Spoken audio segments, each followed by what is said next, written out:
Prochaine catégorie, la catégorie 5 litres. Pour nous en parler, Denis Bourbonnais. Les modifications n'étant pas permises sur les moteurs Chevrolet de 305 pouces cubes, la classe 5 litres est considérée comme le stock car du motonautisme. La compétition y est très forte et les Québécois y sont très bien représentés. Ce sont des bolides de longueur de 18 à 20 pieds et les vitesses de pointe peuvent s'élever jusqu'à 180 km/h.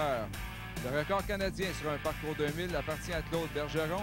Il a été fait en 1999 à Tachereau en Abitibi et est de 133 km/h. Le poids de ces embarcations ne doit pas dépasser 1450 livres, pilote et embarcation incluses. La classe 5 litres donne depuis quelques années le meilleur spectacle aux régates de Valleyfield. Merci Denis. Nous avons rencontré quelques-uns des spécialistes de cette catégorie. On a une bonne fin de semaine jusqu'à maintenant. On étudie le bateau. On a quelques petits changements qu'on fait dessus pour essayer de rattraper le temps qu'on a en arrière le double zéro. C'est lui qui détient les meilleurs temps jusqu'à date. On a encore une série de qualifications à aller faire. Puis, on est confiant qu'on peut aller chercher le meilleur temps. On va très mal sur notre côté. Il y a eu des problèmes dans le moteur. Hier, dans la première qualification, on a dû faire un abandon. Le moteur complètement détruit. C'est tout défait en morceaux. C'est ce qu'on appelle les rods dans la panne. Il n'y a qu'un de mes amis qui est ici, Éric Labelle, a eu la gracieuseté de nous prêter un moteur pour aujourd'hui. Toute l'équipe a travaillé au complet, qui se met une bonne partie de toute la soirée au complet pour remettre l'autre moteur d'Éric dans mon embarcation à moi.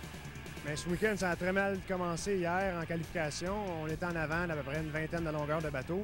En avant au deuxième tournant, mais j'ai pris une mauvaise vague. Il y avait un trou, comme un gros trou d'à peu près 3-4 pieds. Puis le patin droit a atterri dans le trou. À ce moment-là, j'ai reviré en envers. J'ai été pris 2 minutes dans le cockpit. J'ai trouvé long, mais j'avais encore de l'air. C'était correct. Le bateau va très bien. Hier, on a eu le temps le plus rapide dans la première série de qualification. Ce matin, dans la deuxième série de qualification, on a aussi réussi à avoir le meilleur temps.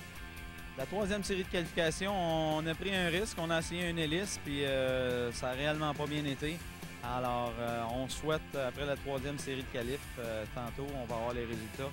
On souhaite encore d'avoir le meilleur temps et avoir la pole position de la finale.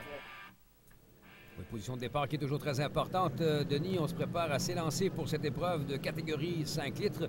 Bien sûr, les Québécois sont favoris dans cette classe, car ils sont fort nombreux.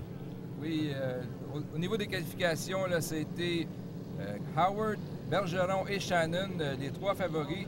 Il y a aussi un Américain, Mark Oreco, avec l'embarcation construite par Claude Bergeron. Autre Québécois, Serge Roy dans la Saint-Cyr Racing, François Campeau et de Valleyfield dans le sans-façon. Derek Smith qui est là avec Roche Adrenaline et puis Norman Hansbury de Châteauguay dans Amusement 222 qu'on a écouté tantôt. Voilà, le verre est donné à l'instant. Un excellent départ à l'intérieur pour Patrick Hayward. Et puis Bergeron, si j'ai bien vu, était juste à ses côtés à l'extérieur. Oui, Shannon qui ne semble pas avoir pris un bon départ, donc ça se dessine là comme une bataille à deux entre Howard et Bergeron.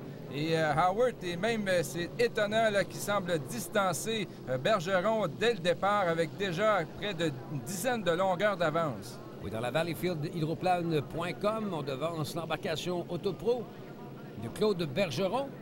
Alors qu'on voit que la technique de virage est totalement différente à ce qu'on retrouve normalement en circuit routier où on essaie de faire le plus grand virage possible en allant de l'extérieur au point de corde vers l'extérieur pour allonger le virage. Oui, on doit coller les bouts intérieurs, surtout dès le départ. Et une fois que la course est enclenchée, on peut peut-être se laisser glisser un peu pour prendre un peu d'avantage sur son poursuivant. Il faut savoir également, wow, un travers là, du côté d'Hayward qui a perdu passablement de vitesse là, dans ce virage.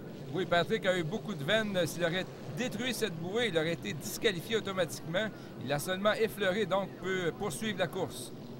Il fait presque un cavalier seul, même après cette petite difficulté ou ce petit écart. Là, on a vu qu'il a été obligé de couper les gaz au maximum et son embarcation aurait pu facilement se retourner également parce que la glissade a été longue et lorsqu'elle a réaccroché, si on veut, dans l'eau, là. Et c'est étonnant de voir une telle avance pour Patrick. On sait lors des qualifications, seulement 1 km/h de différence entre les deux bateaux. Et c'était la bataille des constructeurs entre le Bergeron de Claude Bergeron et le Hall fabriqué à Brockville, Ontario, conduit par Patrick Howard. L'an passé, c'est Bergeron qui l'avait emporté et cette fois-ci, il semble que Patrick là, est plus rapide avec son embarcation. Le temps de moment, on a vu l'abandon de Marc Lecomte, des problèmes mécaniques pour ce dernier. Son hydroplane immobilisé comme ça au milieu de la baie. On voit Bergeron qui est le détenteur du record canadien, mais cette fois-ci qui n'est pas assez rapide, je pense, pour Patrick Howard. Et on va parler de Patrick qui, l'an prochain, va avoir sa propre embarcation. Cette saison, il partage le volant avec Bert Anderson, avec le Awesome Secret qui est devenu le valleyfieldhydroplane.com. Et il demeurera là, le porte-parole des régates, le bateau là, qui va se promener sur les circuits canadiens et américains pour faire la promotion des régates, mais cette fois-ci avec sa propre embarcation qui sera toute neuve. Claude Bergeron, dans l'hydroplane Autopro, devrait normalement aller chercher la deuxième position, alors que Norman Shannon, dans la Unipro, lui, devrait être troisième. Voilà, c'est fait. Le drapeau à damier vient de tomber. Le valleyfieldhydroplane.com de Patrick Hayward remporte la victoire devant Claude Bergeron, Norman Shannon et puis Mark Oreco qui termine quatrième devant Serge Roy, un autre Québécois de Châteauguay, celui-ci. Patrick, comment on se sent? On devient champion de Valleyfield. Ah, ça fait du bien. Je veux dire, j'aimerais remercier Bert Anderson et son équipe pour m'avoir laissé piloter en fin de semaine. C'est super. J'ai failli le perdre dans le premier tournant, par exemple. J'ai frappé l'eau d'un concurrent, un retardateur, mais tout un feeling. Ouais, 6e victoire en 7 ans pour ce dernier, alors qu'on voit ici Dominique Sauvé, un spécialiste du kayak qui lui donne sa puissance.